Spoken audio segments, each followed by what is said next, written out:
levantar às 6. Tratar de variar as emoções.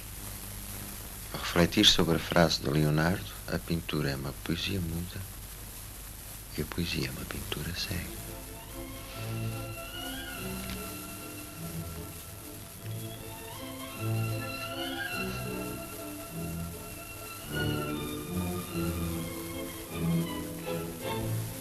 Rápido é o tempo,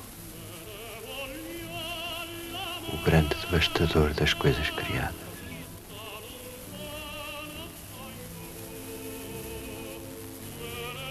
Antigamente, a terra tinha a forma quadrada, e o mar e o fogo corriam-lhe na superfície. Por isso, em todos os altos montes, encontramos ainda coisas provenientes das águas salgadas, restos de lágrimas deixadas pelas marés de então. Mas o rápido tempo transpôs a invasão da terra. E do mar de outrora apenas ficaram ribeiros, sempre mais altos que os rios, que vão secando até que o ar circundante que cobre a massa da terra será privado da água de que necessita. Perderemos a renovação das plantas. Os animais morrerão. Já me tinha esquecido destes pássaros. E os lobos. Tanto tempo no mar que até nos esquecemos que existem. Os leões e as aves de rapina. Chegamos, parece. Não acharão mais as suas vítimas. O mar nunca mais acaba. Nós só temos uma noite em terra. Há tempo para tudo poder acabar. Desaparecerá da terra por fim, deixando-a estéril e árida de imaginação.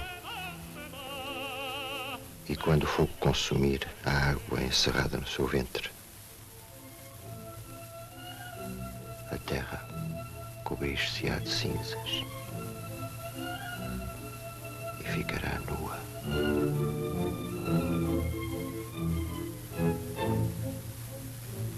Vamos ver o quê?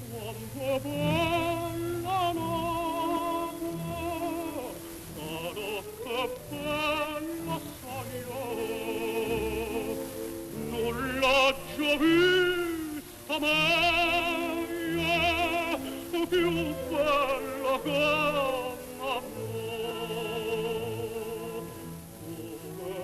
Come scordo già tutte canzoni amare, come me starte d'amore,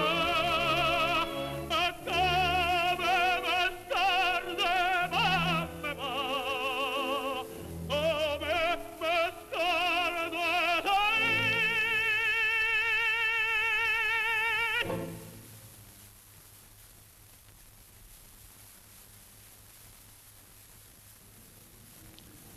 O que acontecerá a estes quando for esse teu fim do mundo?